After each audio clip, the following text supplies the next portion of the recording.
Ladies and gentlemen, welcome back to the True Life Podcast and another version of 10, 10, 10, 10, 10, 10. This is where we go over 10 profound things that can change the way you see yourself and or your environment, relationships, your well-being, your understanding. This particular episode of 10, we'll be going over 10 ways in which you can change your idea of what a relationship is, to loved ones, to the environment, to yourself, to all things relationships. Number 1, relationship as a mirror. View relationships as mirrors, reflecting your own growth, allowing the reflections to guide personal development and understanding. Think for a moment about the people in your life. Everyone you see, think of as a mirror. It takes a little bit of practice, but if you see somebody that annoys you, know this. That person is reflecting something in you. I know it's kind of hard to think about, but just think about it. If you meet someone and they're really bothering you, try to identify what it is that really bothers you about that person. And if you're honest with yourself, I'll bet you'll see a reflection. For me, there was an individual I knew that I was kind of mean to. I was just kind of busting his balls all the time. And it came to my mind that maybe what I was doing was seeing myself in this person. And I figured I didn't like this person because they were weak. And I instantly realized it's not that I don't like that person because they're weak. I realized that I'm weak. And that person was just reflecting back at me something I didn't like in myself. And when you do that, it gives you a couple options. Now you can go and apologize to that person. You don't have to be a kind of a punk or a knucklehead anymore. And that makes you feel better. That person gets to feel better. And you get to find a character flaw in yourself and work on it. The same is true of the opposite, though. When you see somebody that you really admire, that's because something inside you recognizes that. And that thing you admire in the other person is something that you admire about yourself. And when you acknowledge that thing that you like about yourself will begin to grow. And it will actually begin to manifest through you. And then you become a beacon for other people. So check it out. Relationships as a mirror. Number 2, emotional weaving. Envision relationships as intricate tapestries where emotions are threads, weaving a unique and evolving pattern over time. Does that kind of make sense, the idea of emotional weaving? A lot of the times you may find yourself in difficult conversations with loved ones. Maybe it's an argument, maybe someone's crying, maybe it's your husband, your wife, or your kid, but it's a difficult time. And both of you are kind of stressed out and strenuous. But if you just flip the script on that, if you think about, okay, this relationship with people that I have is something bigger than day to day. This relationship that I have with my kid, my wife, my husband, my brother, my mother, my father, this is a wonderful picture that we're weaving together. And sometimes in a beautiful tapestry, there's symbols, there's imagery. In these difficult times that you're going through, maybe a particular difficult pattern that you're trying to weave. You know what I mean by that? Have you ever seen like some of the Native American blankets that have like that really cool symbology in them? Well, those patterns are intricate, and it takes time to weave them in certain ways, and it takes certain techniques. And we as humans, we don't thoroughly understand relationships. So maybe these emotional, difficult, powerful times that we have with people are in fact us weaving an intricate symbol of our love for one another in this giant pattern. And if you think about it like that, it'll alleviate some of the pressure. It'll make you understand that this is a process and it's not an event. And I think that is one way I've been able to look at my relationships and understand that the difficult times are somewhat of a colorful thread in a pattern, in a tapestry that we're weaving together. Try it. Think about a relationship that you have with your kids, a loved one. Think about a difficult time. And then look back on that and be like, oh yeah, I can kind of see how that was a powerful moment that changed us forever. Those difficult times can be intricate patterns in a relationship that you can always look back on. You can see that symbol and it'll stay with you forever. So think about emotional weaving. Number 3, hearts gardeners. See yourself as a gardener of hearts, tending to the emotions and connections that blossom. recognizing that each relationship is a delicate and precious flower. For those of us who love to be out in the garden, maybe you like to grow mushrooms, or maybe you like to grow flowers, or maybe you like to grow some weed, I don't know. Whatever you like to grow, think about the how much work it takes, right? You just don't go out there and put a seed in the ground and then come back the next day and be like, hey, where's my flower at? It takes time. You got to nurture it. You got to take care of the soil. You got to bring in the right fertilizer. You got to make sure that there's no aphids or little things that are sucking the nutrients out of your plant. You're going to make it go from a seedling into a small plant, and then you're going to nurture that plant all the way until it begins to flower. When you think about heart's gardeners, or tending to a vine or a plant or even a tree that's going to produce fruit, think about all the things that happen along the way, all the different stages that happen. Another part, when I think about the heart's gardener, or when I think about plants or trees or vines or nature as a relationship, isn't it interesting that the flowers know when to bloom?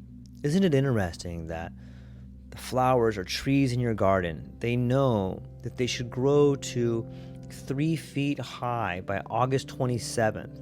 And at 2:22 p.m. on August 27th, when the height of the sun is at its zenith, that particular tree or plant knows to produce a flower that blossoms.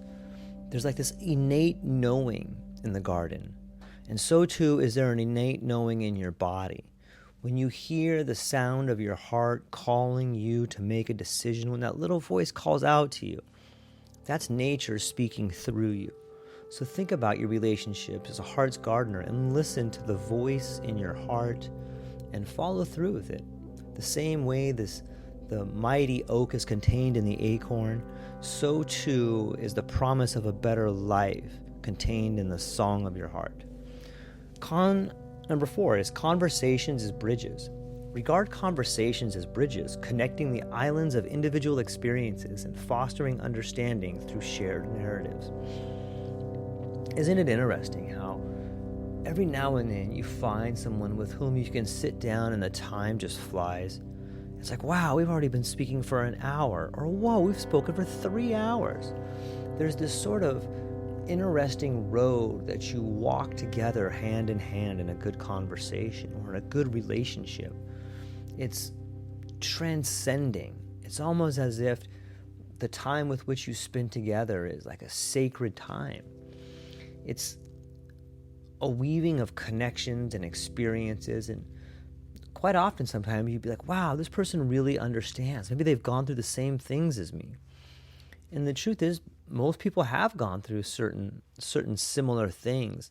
If you're willing to take a chance and have a conversation with someone, I think that you'll be able to find many bridges to go across.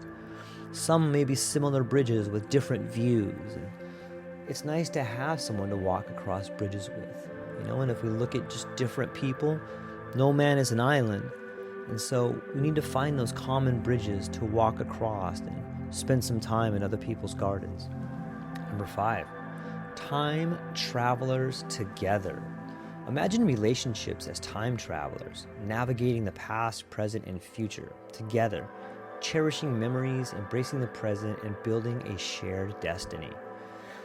In a relationship, you can take time to speak about things that have affected you. You can take time to listen to the things that have affected other people. You can also understand what it was like to be a younger version of you. Or if you have a good imagination and you really actively listen to somebody, you can be transported into a world of story where you can envision what it was like to be a younger version of the person with whom you're talking to. It's an incredible experience, and in a way it's the stories that we tell ourselves and the stories we can be part of.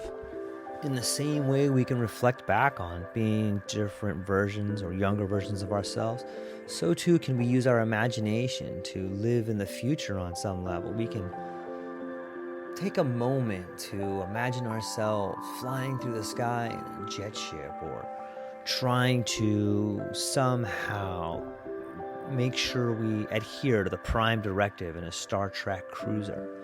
Whatever it is, when you think about time, understand that you are the arbiter of time. Time is a construct. If you can live in the present moment, your life will probably be free of anxiety and free from depression. But feel not afraid to time travel with people you care about, going on incredible journeys in sci-fi novels, or rewriting the past and finding ways to make peace with difficult events. Number 7, sculptors of shared reality. Envision relationships as collaborative sculptures, where individuals mold and shape the shared reality, co-creating a masterpiece of understanding and connection. It's easy to imagine what the world could look like if we all sat down together and co-created the world we want to live in a rational, loving, imaginative way. And I think that's beginning to happen. Look around your circle of friends. Who is it that you like to co-create with? Think of yourself, this may be kind of cheesy, but think of yourself in that movie Ghost. Remember with Patrick Swayze and where they sit down and they're molding that bowl together? I know it's kind of silly, but that's kind of co-creation, right? Like, isn't it cool to sit down with someone you love and build out a future or build out something tangible? I'm hopeful that in your life you have somebody you care about. Maybe it's your kids, maybe it's your husband, maybe it's your wife, maybe it's a friend, maybe it's the workplace. But whatever relationship you want to put this towards, think about yourself hand in hand with that other individual or entity, and you're creating something that you both are breathing life into. It's an important part of it. When two people or even more people come together, there's a real opportunity to create a world or a life worth living. And hearing other people's opinions, having fun with it, and building on other people's ideas is a great way to do it. Another particular exercise you can do here in sort of sculpting is think about a story. An exercise you can do is one person write down one sentence, and then the other person take that pen and then they follow the story with another sentence. And you just switch back and forth. If you have 4 or 5 people, everybody write a sentence and watch the story take shape. Watch the sculpture begin to unfold in front of you. Watch and see the Michelangelo come out of the marble. You can do it. It's a fun exercise. Number 8, harmony in diversity. See relationships as orchestras, each member playing a unique instrument, contributing to the harmonious symphony of shared existence. Every one of us has a gift. Every one of us. Each one of our gifts is like a unique instrument, and when we play together, it can be a symphony. Maybe someone has a great sense of humor, and someone has a great intellect. Someone else is a great dancer. But anyways, you get all these people together and you have quite a show going on, and everybody feeds off everybody else. It's like we're all a unique puzzle piece, and when we get together, we create this beautiful mosaic for others to enjoy, to take in, and even play along with. Number 9, balancing scales of reciprocity. Picture relationships as scales of reciprocity, ensuring a delicate balance of give and take. Acknowledge the dynamic exchange that fuels healthy conditions. You know the idea of reciprocity? Have you ever gotten a present on Christmas and then you feel bad because you didn't get that other person a present, so then you have to go to the store or find something to give that other person? That's reciprocity. When somebody does something nice for us, we automatically feel obligated to do something nice for them. Sometimes people misuse this idea of reciprocity. But if you think of relationships in this manner, think about pouring a cup of tea for someone, and the next time they see you, they pour you a cup of tea. Each of us has our own reservoir and our unique flavor of which we can give to somebody. So when someone does something nice for you in a meaningful way in which they expect nothing back, then that is the time to apply the idea of reciprocity. Number 10, inner constellations. Think of relationships as constellations of shared values, dreams, and aspirations, forming unique patterns that illuminate the shared journey through life. Have you ever sat outside maybe in the desert or by the beach, or maybe back in your back patio and just looking up at the stars and noticing the incredible patterns and the way in which your imagination is able to run wild with these ideas of what that symbol represents? Why not have those same inner constellations as your relationships?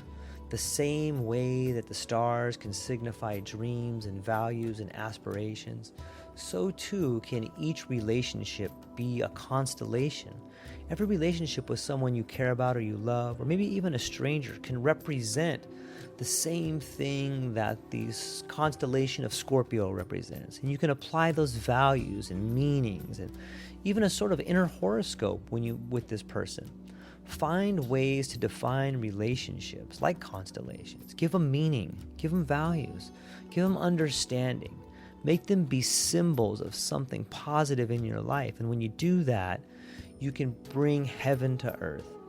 Inner constellations is a great way to see relationships. That's all we got for today. 10 ways to change the way in which you relate to the world. Ladies and gentlemen, I hope you have a beautiful day. That's all we got. Aloha.